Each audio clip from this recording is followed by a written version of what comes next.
Have you ever looked at your life? Truly looked at it. Not the version you show other people, but the real one, the one you live inside your own head at night when everything is quiet, and asked yourself, is this it? Is this really everything I am capable of? Is this the life I actually chose? Or just the one I ended up with because I was too afraid to choose something different? That question is uncomfortable, and it is supposed to be, because discomfort is the beginning of change, and change is exactly why you are here today. Welcome to English to Inspire, the channel where you learn English, and, more importantly, where you learn something about yourself.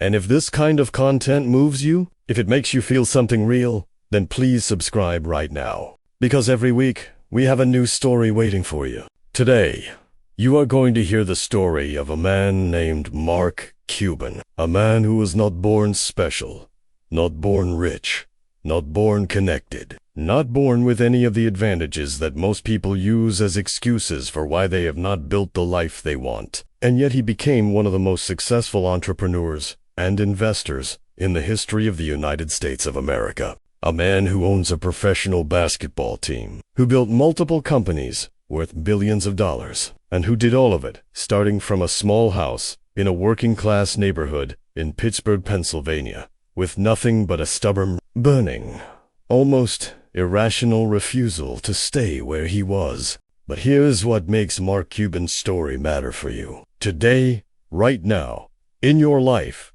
wherever you are listening to this. And it is not the billions. It is not the private jets. It is not the fame. It is something far more important than any of that. Because what Mark Cuban's life shows us from the very beginning is that the gap between the life you have and the life you want is not filled with talent or luck or the right last name. It is filled with choices. Small daily choices made with urgency and intention. Choices that most people are too comfortable, too distracted, or too afraid to make. And that is the real story we are here to tell. Because before the billions, before the basketball team, before the television show and the magazine covers, there was a boy, a regular boy from Pittsburgh, a boy whose father worked as a car upholsterer. A boy who looked around at the world and felt something that not everyone feels. Something powerful and dangerous and absolutely necessary. He felt that he wanted more. Not just more money, but more life, more possibility, more proof that a person could take whatever they were given and turn it into something that nobody had ever seen before. And that feeling, that fire, is exactly what we are going to follow today. So settle in, breathe, and open your mind. Because this is not just a story about Mark Cuban. This is a mirror, and when you look into it, you are going to see yourself. You are going to see your own hunger, your own fear, your own untouched potential, sitting quietly in the corner of your life, waiting. And the question is not whether that potential exists, because it does. The question is whether you are finally ready to do something about it. Mark Cuban was born on July 19th, 1958, in Pittsburgh, Pennsylvania. And from the very beginning, his world was one of modest means and working-class values. A world where money was not something that appeared easily, where every dollar was earned with real physical effort, and where the adults around him understood, in a very deep and practical way, that life did not give you anything for free. And young Mark absorbed that understanding not as a limitation, but as a challenge, as a kind of invisible instruction manual for how a person with ambition and no safety net learns to move through the world, with speed and creativity and absolutely no sense of entitlement whatsoever. When Mark was 12 years old, he did something that most 12-year-olds would never think to do. Something that seems small on the surface but reveals everything about the kind of mind he was already developing. Because at 12 years old, Mark Cuban walked up to his father and told him he wanted a new pair of shoes. Expensive shoes. The kind that cost more than what was comfortable for the family budget. And his father, instead of simply saying no, instead of handing him the money, or instead of ignoring the request entirely, gave him a response that would quietly shape the rest of his son's life. He told Mark that if he wanted those shoes, he was going to have to go out and earn the money himself, and so he did. Mark went door to door in his neighborhood, selling bags, ordinary garbage bags, and he sold enough of them to buy those shoes. And while that story sounds simple, almost too simple, the real lesson inside it is enormous, because what that 12-year-old boy learned on those doorsteps was not just how to sell. It was something far more foundational. It was the understanding that the distance between wanting something and having something is always crossed by action, not by wishing, not by waiting, not by hoping that someone else will come along and hand it to you, but by moving, by knocking on the next door, by opening your mouth and making your case, and by refusing to go home empty-handed. And here is where you need to stop and ask yourself an honest question, because you are not 12 years old. You have more resources than Mark had on those doorsteps. You have more access to information, more tools, more opportunity than any generation in human history has ever had. And so, what is your excuse? What is the door you have been afraid to knock on? What is the shoe you have been waiting for someone else to buy for you? Because the world that Mark Cuban grew up in was harder than yours in many ways. And yet he did not wait. He did not complain. He did not tell himself that he was too young or too inexperienced, or that the timing was not quite right. He simply moved. Throughout his teenage years, Mark continued to find ways to generate income, whether it was teaching dance lessons, which he genuinely enjoyed, or finding other small entrepreneurial opportunities, wherever he could see them. And what he was building during all of those years was not a bank account. Not really. What he was building was a mindset, a muscle, a deep internal certainty that he was someone who could figure things out, who could create value where others saw nothing, who could survive and thrive on his own terms. And that certainty, that quiet but unshakable belief in his own ability to find a way, is the foundation on which everything else in his life would eventually be built. Mark Cuban graduated from the University of Pittsburgh before transferring to Indiana University, where he studied business. And while many of his peers were focused on finding a stable, respectable job after graduation, something that would make their families proud and give them a predictable, comfortable life, Mark was already thinking differently, already operating on a different frequency, already asking questions that most young people his age were not yet ready to ask. Questions like, where is the opportunity? Where is the gap? Where is the place where a person who is willing to work harder and think faster than everyone else can walk in and build something real from absolutely nothing at all? After graduating in 1981, Mark made a decision that would have terrified most people his age. A decision that required a specific kind of courage that is very different from the dramatic, movie-style courage that we usually celebrate. Because this was the quiet, unglamorous courage of simply betting on yourself when you have very little evidence that the bet will pay off. And that decision was to pack up his life and move to Dallas, Texas, a city where he knew almost nobody, with approximately $70 in his pocket. No job waiting for him, no apartment arranged in advance, no safety net of any kind stretched out beneath him to catch him if everything went wrong. When he arrived in Dallas, Mark moved into a small apartment that he shared with 5 other young men, a space that was by any reasonable standard deeply uncomfortable, crowded and chaotic. And he slept on the floor because there were not enough beds for everyone, and he did not have enough money to change that situation immediately. And here is the thing that matters most about that moment. The thing that separates Mark Cuban from the vast majority of people who dream about building a better life, which is that he was not ashamed of that floor. He was not defeated by it. He did not look at those circumstances and decide that the universe was sending him a message that he was not meant for something greater. Instead, he looked at that floor and saw it for exactly what it was, which was temporary. Just the beginning. Just the very first page of a much longer and far more interesting story. During this period, Mark worked as a bartender and took on other jobs to keep himself afloat financially. And he was also learning constantly. Obsessively, reading everything he could find about business and technology and sales and the way that markets worked, because he understood something that many ambitious young people miss entirely in those early struggling years. which is that the time when you have very little money is not wasted time. It is not time you should spend feeling sorry for yourself or comparing your beginning to someone else's middle. It is actually some of the most valuable time you will ever have, because it is the time when you can invest everything into building the knowledge and the skills that'll eventually become impossible for the world to ignore. You need to hear this clearly, because it applies directly to wherever you are right now in your own life. Because if you are in a difficult season, if things are tight and uncomfortable and not what you imagined they would be by now, then you are standing in the exact same place that Mark Cuban once stood, on that floor in Dallas, with $70 and a head full of ideas and a hunger that the circumstances had not yet managed to kill. And the only question that matters, the only question that has ever mattered in moments like this, is whether you are going to use the difficulty or let the difficulty use you. Mark Cuban got a job at a software retailer called Your Other Drive, a small company in Dallas that sold software to businesses. And from the moment he walked through that door, he approached the work with a level of intensity and curiosity that immediately set him apart from everyone else in that office.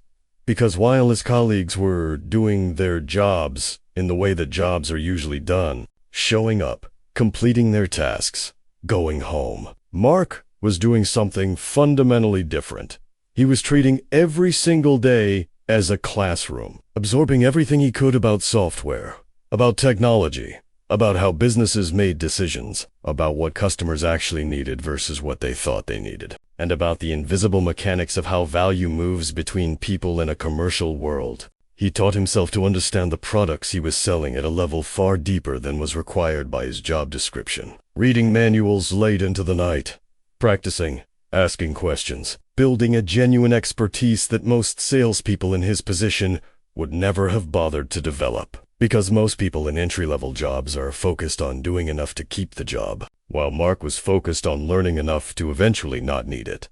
And that distinction, that subtle but enormously important difference in orientation, is one of the clearest early signals of why his life went in the direction it did. Why so many others stayed exactly where they started. But then came the moment that changed everything. The moment that felt at the time like a catastrophe, but turned out to be one of the greatest gifts his career would ever receive. Because one day Mark closed a deal. An important deal. A deal that he had worked hard to bring together. And he did it his own way, without asking for permission first, without following the exact procedure that his employer expected. And when his boss found out, the reaction was swift and final. Mark Cuban was fired, let go, removed from the job that had been his primary source of income, and sent out of that office with the particular kind of humiliation that only comes from being told that the way you operate is not acceptable here. Now think about how that moment feels, because many of you know that feeling, maybe not from being fired, but from being rejected, from being told that your approach is wrong, that you are too much, too independent, too unwilling to simply follow the rules that someone else wrote for a life that was never really designed for someone like you. And in that moment, the choice you make is everything, because you can allow that rejection to become your identity. You can carry it with you as evidence that you were right to doubt yourself all along. Or you can do what Mark Cuban did, which was to take that humiliation, hold it in his hands, feel the full weight of it, and then use it as fuel. Because being fired from that job did not slow Mark Cuban down. It did the opposite. It removed the last remaining reason he had to work inside someone else's system. It stripped away the comfort and the paycheck and the structure that had been, whether he realized it or not, putting a ceiling on what he could imagine for himself. And within a very short time after losing that job, he founded his own company, a technology consulting and systems integration business called starting it with almost no capital, but with something far more valuable, which was a deep technical knowledge he had built himself, a hunger that rejection had sharpened into something almost frightening, and the absolute certainty that from this moment forward, nobody was ever going to have the power to fire him again. Micro Solutions was born in 1983 in Dallas, Texas, and it was not born in a sleek office with investors and a support team and a carefully prepared business plan reviewed by lawyers and financial advisors. It was born the way most real things are born, which is messily and imperfectly, and with a terrifying amount of uncertainty surrounding every single decision. Because Mark Cuban was now running his own company with very little money, no guaranteed clients, and the full weight of responsibility sitting entirely on his own shoulders. And that weight, rather than crushing him, seemed to activate something in him. Some deep internal engine that only starts running when the stakes are real and the safety net has been completely removed. From the very beginning, Mark operated Micro Solutions with an obsessive work ethic that went far beyond what most people are willing to sustain, because he understood in a very practical and urgent way that in the early stages of building something from nothing, effort is the only currency you have in unlimited supply. And so he spent it freely and without apology, working extraordinary hours, learning everything the business required him to know, studying his competitors, studying his clients, studying the technology landscape that was shifting and evolving around him at a pace that most people in the industry were struggling to keep up with, and positioning Micro Solutions precisely at the intersection of what businesses needed and what the technology of that moment could actually deliver. He made mistakes, many of them, because building a real company always involves mistakes, and anyone who tells you otherwise is either lying or has never actually built anything real. But what distinguished Mark from people who make mistakes and stop is that he treated every failure as information, as data, as a direct and honest message from reality about what needed to change, and he changed it quickly and without excessive self-pity, because he did not have the luxury of extended periods of doubt and hesitation. He had a company to run and people depending on him, and a vision that required him to keep moving even when moving was difficult and the outcome was far from certain. Over the course of several years, Micro Solutions grew steadily and significantly, building a reputation for genuine expertise and reliable service in a market where both of those things were rarer than they should have been. And in 1990, Mark Cuban sold Micro Solutions to CompuServe for $6 million. And while $6 million is a number that sounds extraordinary to most people, what matters more than the number itself is what it represented, because it was proof, tangible and undeniable proof, that the system worked, that the hunger and the discipline and the obsessive learning and the refusal to quit had produced exactly the result that those qualities deserve to produce when they are applied consistently and without excuses over a long enough period of time. But here is what you must understand about that moment, about that first major exit, that first real confirmation that the bet on himself had paid off, because Mark Cuban did not sit down and relax, did not decide that he had now arrived, did not let the comfort of financial security soften the hunger that had brought him to that point in the first place, because he understood something that very few people who achieve early success manage to hold on to, which is that the goal was never the money. The money was simply the score. The real game was the building, the learning, the relentless forward motion, and the score told him he was playing it right, so he kept playing harder than ever, because the next chapter was about to demand everything he had ever learned and more. In the mid-1990s, something was happening in the world that most people could feel but very few could actually see clearly enough to act on, because the internet was beginning to emerge as a force that would eventually reshape every single industry, every single business model, every single assumption about how human beings communicate and share information and conduct commerce. And while most of the business world was watching this development with a mixture of curiosity and cautious skepticism, trying to understand what it meant and whether it was real and how long it would take before it actually mattered, Mark Cuban looked at the internet and saw something immediate and enormous and completely undeniable.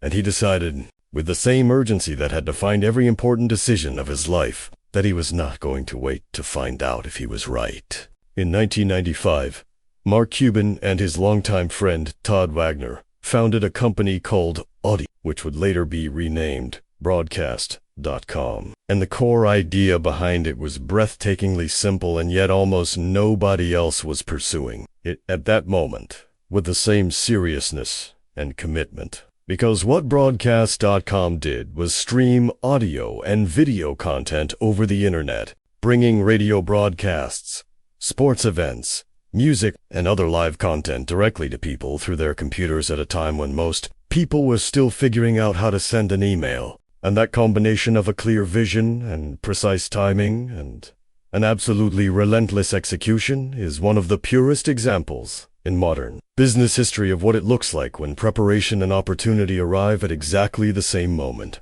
Building Broadcast.com required everything that Mark Cuban had developed over the previous decade and more, because the technical challenges were enormous. The infrastructure of the internet in the mid-90s was fragile and slow and deeply unreliable by any modern standard, and the task of streaming media content at a quality that people would actually want to consume was genuinely difficult in ways that required constant, creative problem-solving and a tolerance for failure and frustration that most people simply do not possess. But Mark and his team attacked those problems with a ferocity that came from genuine belief, from the deep conviction that what they were building was not just a business, but a glimpse of the future that everyone else would eventually have to catch up to. The company grew at a speed that was almost difficult to comprehend, riding the wave of internet enthusiasm that was building throughout the late 90s into something that the financial world was struggling to measure and evaluate with its traditional tools. And in 1998,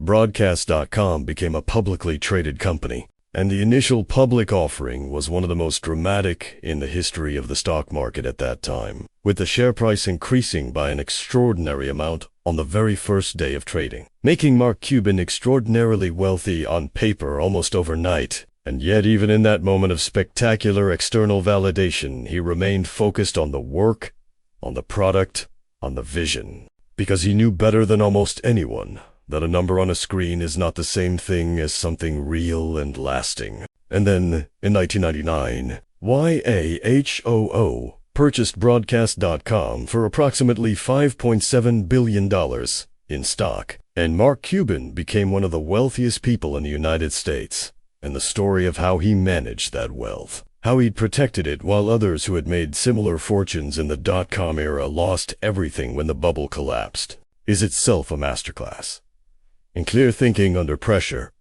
because while many of his peers were holding on to their inflated stock and telling themselves that the numbers would keep rising forever, Mark was quietly and systematically converting his Yahoo stock into something real and stable. And that decision, that single act of disciplined rational thinking in the middle of an environment of collective, irrational euphoria, preserved a fortune that the crash of 2000 would otherwise have consumed entirely. In the year 2000, Mark Cuban did something that surprised a great many people who thought they understood what a billionaire was supposed to do with his time and his money and his energy.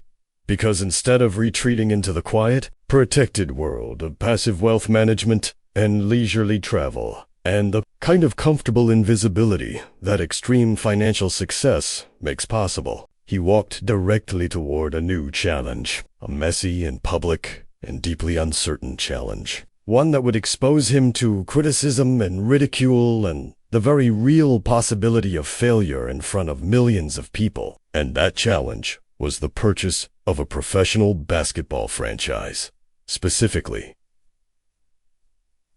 the Dallas Mavericks, a team that at that moment in its history was widely regarded as one of the worst managed and least competitive organizations in the entire National Basketball Association. The Mavericks, when Mark Cuban bought them, were a team with a losing culture, low attendance, unhappy players, and a fan base that had largely given up on the idea that this franchise would ever be anything worth caring about. And most people looking at that situation from the outside saw a money pit, a vanity project, an expensive toy for a man who had more dollars than sense. But Mark Cuban saw something completely different, because what he saw when he looked at the Dallas Mavericks was not a broken organization, but a broken system. And he had spent his entire career learning how to walk into broken systems and fix them from the inside out, by changing the culture, raising the standards, and refusing to accept mediocrity as an inevitable condition rather than a choice. The first thing Mark Cuban changed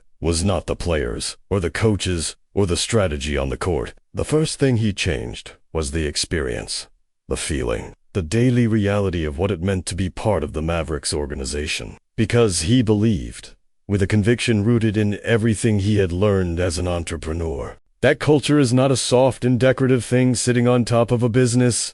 Culture is the foundation.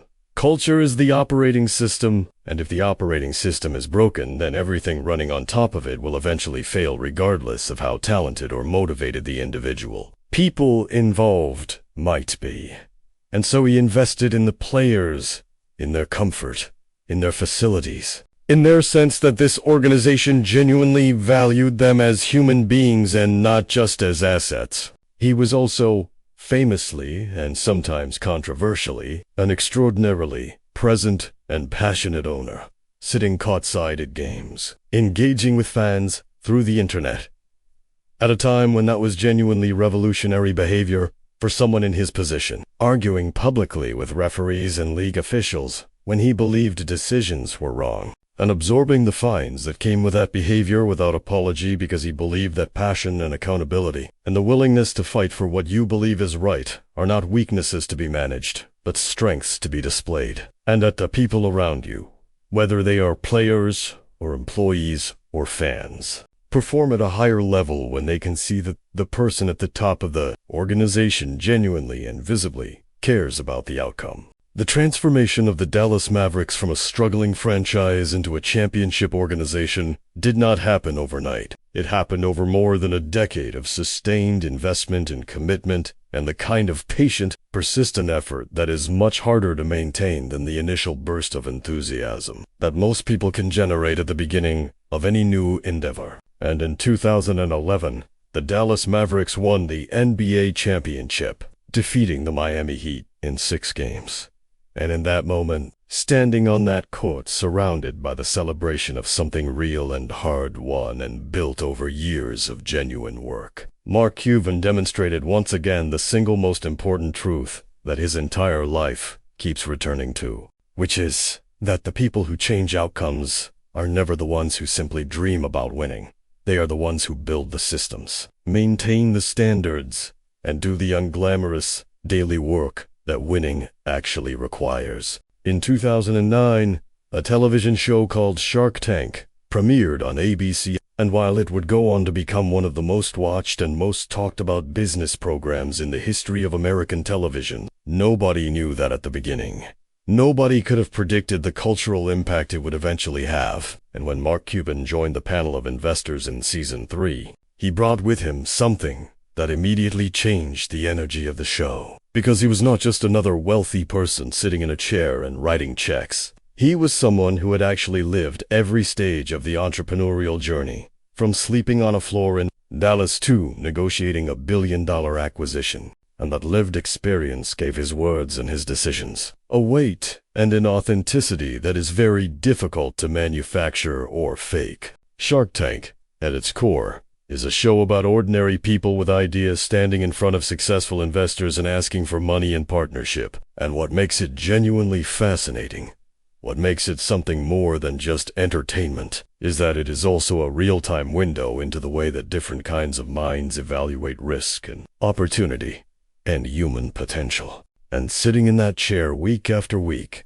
Mark Cuban was able to see something that both inspired and frustrated him in equal measure, which was the enormous gap that exists between the number of people who have genuine ideas and genuine passion and the number of people who have done the real, unglamorous, detail-oriented work that transforms an idea into something an investor can actually believe in and commit real money to supporting. He saw people who had spent years dreaming about their business but only weeks actually building it. People who knew their product intimately but had never had a single honest conversation with a potential customer. People who could describe their vision with passion and clarity but could not answer a basic question about their profit margins or their customer acquisition costs or their plan for scaling beyond their current situation. And Mark Cuban, who had learned every one of those lessons the hard way, through real experience and real failure and real money lost,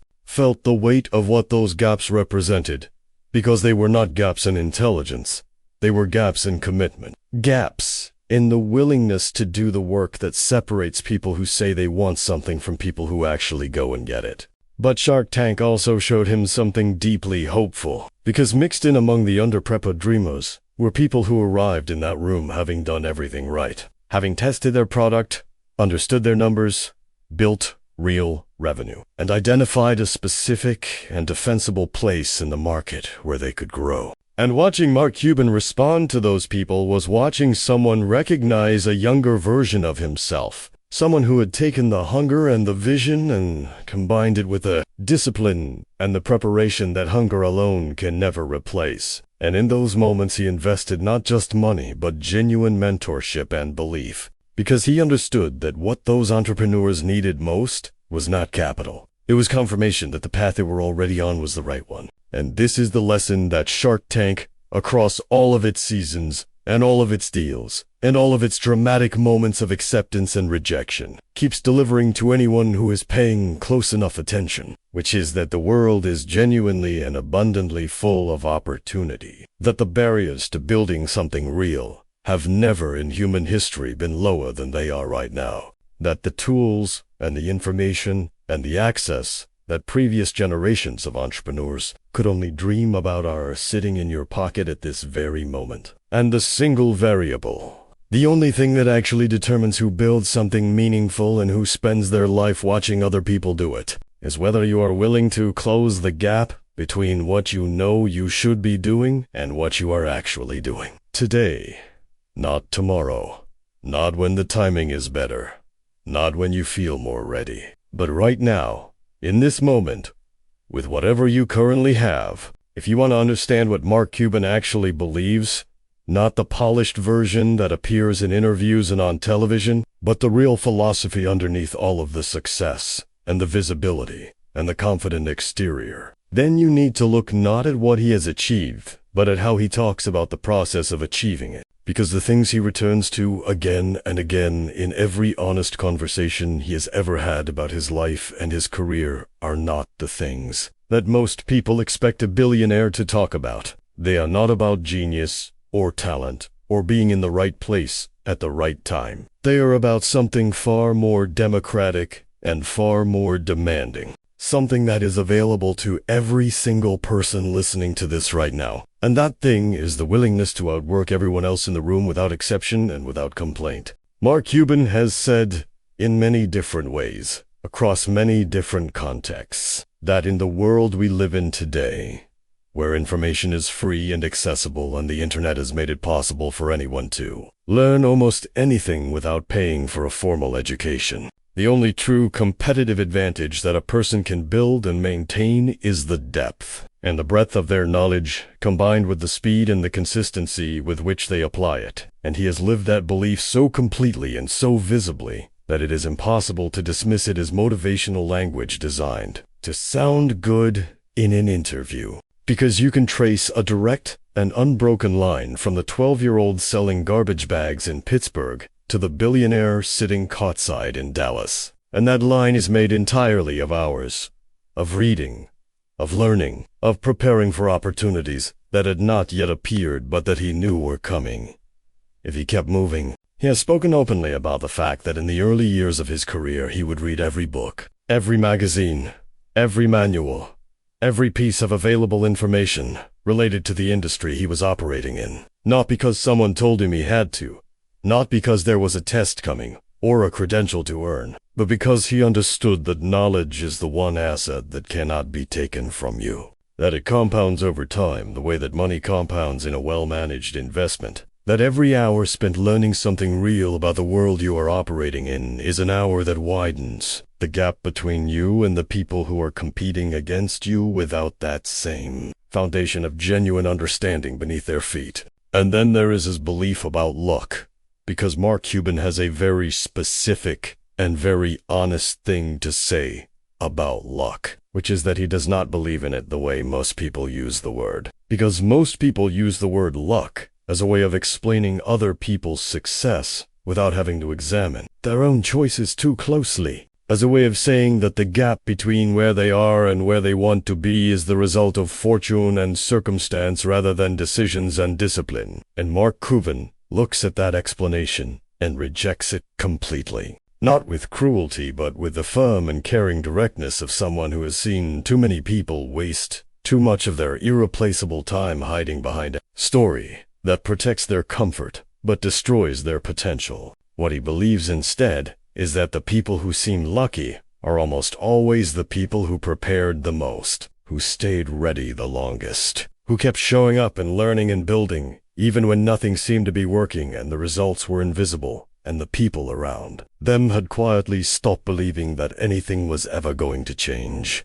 Because luck is not a lightning bolt that strikes randomly from a clear sky. Luck is what happens when the door finally opens, and you are the only person standing on the other side of it who actually knows what to do next. And the reason you know what to do is not because you were born special. It is because you spent years in the quiet, and the struggle, and the uncertainty making yourself into someone who was ready. And now the only question left, the question that this entire story has been building toward from the very first word, is whether you are going to start building that readiness today. So here you are, at the end of Mark Cuban's story, and the question that matters most right now is not what you thought of him, not whether you found his life impressive or inspiring or interesting. The question is what you are going to do with the next hour of your life, because that is where everything either begins or stays exactly the same as it has always been. And the uncomfortable truth that this entire story has been moving toward is that you already know what you should be doing. You have probably known for a long time. You do not need more information. You do not need another video or another book or another conversation with someone who will gently validate the reasons why now is not quite the right moment. Because there is no right moment. There has never been a right moment. The right moment is a myth that comfortable people invented to explain why they never moved. Mark Cuban was not smarter than you. He was not born into better circumstances than millions of people who never built anything. He did not have access to opportunities that were closed to everyone else. What he had was a decision, a real and serious and non-negotiable decision that he made somewhere in the middle of his ordinary life in Pittsburgh. That he was going to close the gap between what he was and what he believed he could become. And he was going to close it through action, through learning, through a willingness to be uncomfortable for as long as it took, and through a refusal to let rejection or failure or the opinions of other people become the final word on what his life was allowed to be. And that decision, that single internal commitment, is the real inheritance that his story leaves behind for anyone who is paying attention. Because the world does not need you to be Mark Cuban. The world does not need another basketball team owner, or another .com billionaire, or another face on a television show about investment.